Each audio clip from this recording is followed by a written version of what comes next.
बहू को हुआ अपनी गलती का पछतावा। यस, आज तुम फिर से अपनी माँ के घर गए थे। घर में घुसते ही लिया ने सीधा सवाल किया।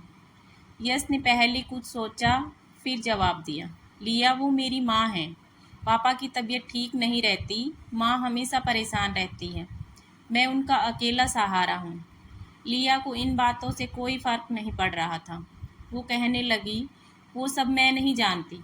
मैं तो बस इतना चाहती हूँ कि तुमने उनसे अलग होते हुए मुझसे वादा किया था कि अपने घर वालों से कोई मतलब नहीं रखोगे।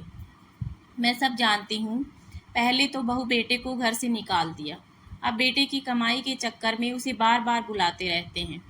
यश को बहुत गुस्सा आ रहा था, लेकिन घर में कलेश न हो इसलिए उसने खुद को संभालते हुए कहा, देखो लिया, पैसे के लिए मेरे पापा की पेंशन ही काफ़ी है, और रही बात वहाँ जाने की, तो मेरे सिवा उनका है ही कौन। पापा की बीमारी को देखते हुए मेरा फ़र्ज़ है कि मैं उनका ध्यान रखूं। बेटा होने के नाते मेरा भी तो कुछ फ़र्ज है। यश लिया को बहुत देर से समझाता रहा, लेकिन लिया नहीं मानी। उसने यश से कसम ली कि वह बिना उससे पूछे कभी अपने माँ बाप से मिलने नहीं जाएगा। यश लिया का स्वभाव जानता था। अगर उसके मन का काम न करो तो वह बहुत ज़्यादा गुस्सा हो जाती है और डिप्रेशन में चली जाती है, यहाँ तक कि आत्महत्या भी करने का विचार करने लगती है। यश ने उसकी यह शर्त भी मान ली, लेकिन उसका मन हमेशा अपने माता पिता के लिए तरसता रहता था। उसे आज भी याद है कैसे पापा ने अपना पेट काट कर उसे पढ़ाया लिखाया, यश की हर इच्छा पूरी की, जहाँ तक कि रिश्तेदारों के दबाव में आकर यश को अपनी पसंद की लड़की से शादी करने की इजाज़त दी। लेकिन शादी के 2 महीने बाद ही लिया ने लड़ाई झगड़ा कर उनसे अलग होने का फैसला कर लिया।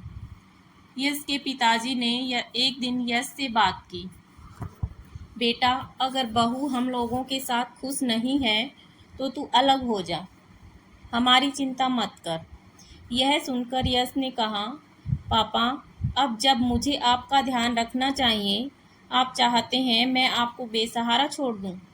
यह मुझसे नहीं होगा। यश की माँ ने कहा, बेटा सही तो कह रहा है। यह बहू को समझाएगा तो वह भी धीरे धीरे मान जाएगी। आपकी तबीयत भी ठीक नहीं रहती। यश के पापा ने उसकी माँ को चुप कराते हुए कहा, कैसी बात करती हो तुम? वह नए ज़माने की मॉडर्न लड़की है। आजकल हर किसी को प्राइवेसी चाहिए होती है। जाने तो इनको। बेटा यश, तुम बहू को लेकर जहाँ वह जाना चाहे चले जाओ, हमारी चिंता मत करो। यश अकेला टेरेस पर खड़े होकर यही सब सोच रहा था। तभी फ़ोन की घंटी बजी। दूसरी तरफ माँ थी। उनकी आवाज़ लड़खड़ा रही थी, बेटा यश, न जाने तेरे पिता को क्या हो गया है। मैं इन्हें हॉस्पिटल ले जा रही हूँ, तू जल्दी से आ जा। यश ने कहा, माँ तुम चिंता मत करो, मैं अभी पहुँचता हूँ। यह कहकर यश जल्दी से नीचे आया और जूते पहनने लगा।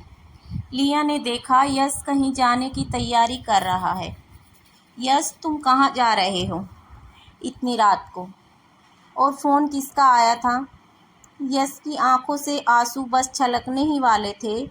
उसने कहा, लिया, पापा की तबीयत बहुत ख़राब है, मुझे जाना होगा। माँ उन्हें लेकर अस्पताल गई हैं। लिया गुस्से से बोली, यश, मैंने तुम्हें कहा था कि तुम उनसे मिलने नहीं जाओगे। ठीक है तुम जाओ, लेकिन जब वापस आओगे तो अपनी बीवी को जिंदा नहीं पाओगे। यश उसके आगे गिड़गिड़ाते हुए बोला, लिया, आज जाने दो मुझे। एक बार पापा ठीक हो जाएं तो मैं फिर बिना तुम्हारी मर्जी के कभी उनसे मिलने नहीं जाऊंगा। लेकिन लिया का गुस्सा तो 7वें आसमान पर था। यश के लिए जिंदगी और मौत का सामना एक साथ होने जा रहा था। एक तरफ उसका फ़र्ज उसे बुला रहा था, दूसरी तरफ उसका प्यार उसे फ़र्ज निभाने से रोकने के लिए मरने को तैयार था। लिया, तुम्हें मरना है तो मर जाओ, मैं अपने पापा को इस हाल में नहीं छोड़ सकता।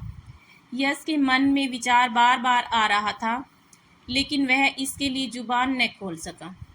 कहीं लिया ने सचमुच कुछ गलत कर लिया तो क्या होगा, यही सोचकर वह चुप रह गया।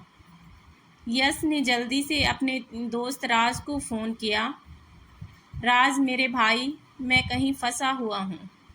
मेरे पापा हॉस्पिटल में हैं, तू उनके पास पहुँच जा और जितने भी पैसों की ज़रूरत पड़े मुझे बता दियो, मैं भेज दूँगा। और मुझे हर 1 घंटे में फ़ोन कर उनका हाल बता देना। राज यह सुनकर बोला, भाई तू चिंता मत कर, मैं अभी पहुँचता हूँ और पैसों की चिंता मत कर, मैं सब संभाल लूँगा। यश की आंखों से झरझर आंसू बह रहे थे, लेकिन लिया उनकी परवाह किए बगैर किचन में काम करने चली गई। यश अपने बेडरूम में जाकर तकिए में मुंह छिपाकर रोता रहा। कुछ देर बाद उसने राज को फ़ोन किया, लेकिन राज का फ़ोन नहीं लग रहा था। यश और बेचैन हो गया। तभी उसे ध्यान आया कि हो सकता है पापा आईसीयू में हों, वहाँ फ़ोन बंद रखना पड़ता है। इसी तरह अपने आप को समझा रहा था। कुछ देर बाद लिया आई और बेड के एक तरफ मुंह फेर कर सो गई, जैसे यश कोई गुनाह करने जा रहा था जिसे लिया ने पकड़ लिया। कुछ देर बाद उसने फिर से राज को फ़ोन मिलाया, लेकिन फ़ोन नहीं लगा। यश का मन बहुत बेचैन हो रहा था। उसके हाथ पैर ठंडे पड़ रहे थे। वह अपने आप को कोस रहा था कि क्यों उसने लिया से प्यार किया और आज तक उसकी हर जिद मानता रहा, जबकि उसे उसकी किसी बात से कोई फ़र्क नहीं पड़ता। कुछ देर बाद फ़ोन की घंटी बजी। क्या बात है राज, पापा कैसे हैं? तेरा फ़ोन नहीं लग रहा था। राज का फ़ोन देखते ही यश ने एक ही सांस में सारे सवाल पूछ डाले। राज बहुत घबराहट में बोला, यश संभाल अपने आप को, तू ही टूट जाएगा तो बाकी परिवार को कौन संभालेगा? तू जहाँ भी है जल्दी से हॉस्पिटल आ जा, अंकल हम सबको छोड़कर चले गए हैं। यह सुनते ही यश के पैरों तले ज़मीन खिसक गई। ये क्या हो गया? अभी शाम को ही तो वह उनसे मिलकर आया था। काश वह आखिरी समय में अपने पिता के साथ होता। वह ज़ोर ज़ोर से रोने लगा। उसकी आवाज़ सुनकर लिया उठी और पूछने लगी, क्या बात है, तुम रो क्यों रहे हो? यश ने उसे झिड़कते हुए कहा, सब खत्म हो गया लिया, मेरे पापा भी और शायद तुम्हारा मेरा रिश्ता भी। यह कहकर वह तेजी से बाहर निकल गया।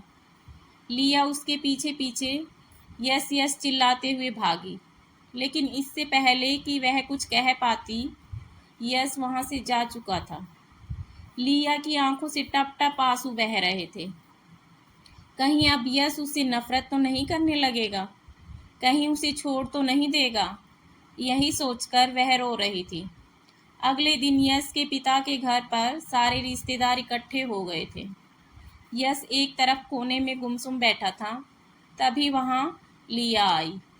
उसने यश को देखा, लेकिन यश को तो जैसे होश ही नहीं था। फिर वह अपनी सास से मिलकर रोने लगी। उसके रोने की आवाज़ सुनकर एक बार यश ने उसकी ओर देखा और नज़रें फेर ली। यश ने भारी मन से अपने पिता को अंतिम विदाई दी। आज उसके पिता को मरे 5 दिन हो चुके हैं। इन 5 दिनों से लिया भी वहीं रह रही थी, लेकिन यश ने एक बार भी लिया से बात नहीं की। यह बात यश की माँ अच्छे से नोटिस कर रही थी।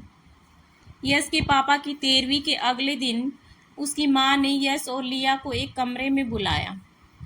यश लिया को देखकर उठकर जाने लगा। बेटा मेरी बात सुन, मैंने ही बात करने के लिए बहू को बुलाया है, लेकिन मुझे कोई बात नहीं करनी माँ।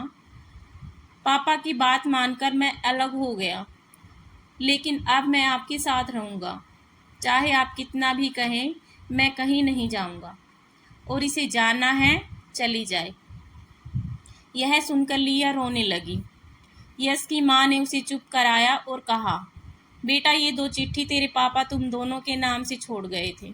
एक तेरे लिए और एक बहू के लिए। यश ने जल्दी से चिट्ठी माँ के हाथ से ले ली। जैसे उसने पापा को पाने का मौका मिल गया हो। उस चिट्ठी में लिखा था, बेटा मुझे मालूम है कि बहू हम दोनों के साथ नहीं रहना चाहती, लेकिन मुझे लगता है मेरे जाने के बाद तू माँ को अकेला नहीं छोड़ेगा।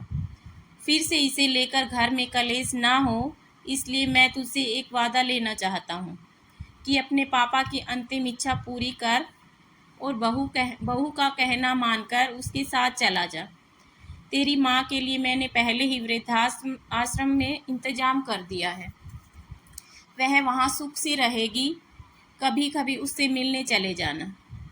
अगर तू मुझे प्यार करता है तो मेरी अंतिम इच्छा ज़रूर पूरी करेगा। इधर लिया ने भी अपनी चिट्ठी खोली। उसमें लिखा था, बेटी तू चिंता मत कर, मेरा बेटा भावनाओं में बह जाता है। मैं जानता हूँ मेरे बाद यहाँ रहने की जिद करेगा, तुमसे लड़ाई भी करेगा, लेकिन तू चिंता मत करना। मैं चाहता हूँ तुम दोनों हंसी खुशी रहो। मेरी चिट्ठी पढ़ने के बाद वह तेरे साथ चलने के लिए राजी हो जाएगा। मेरा आशीर्वाद हमेशा तुम दोनों के साथ रहेगा। चिट्ठी पढ़ते ही लिया यश के पैरों में गिर गई। मुझे माफ़ कर दो ससुर जी जैसे देवता को मैंने उनके बेटे से अलग कर दिया। इसकी सज़ा मुझे मिलनी ही चाहिए। तुम मुझे तलाक दे दो। यश की माँ ने लिया को उठाकर गले से लगा लिया। खबरदार बहू जो फिर कभी ऐसी बात कही। तुम्हारे ससुर जी का एक ही सपना था कि तुम दोनों सुख से रहो। आज वो तुम दोनों को देखकर कितने दुखी हो रहे होंगे। लिया अपनी सास के पैरों में गिर गई। माँ जी, अब मैं हमेशा आपके साथ रहूँगी। यश भी रोकर माँ से लिपट गया। नहीं माँ, मेरे रहते तुम वृद्धाश्रम नहीं जाओगी।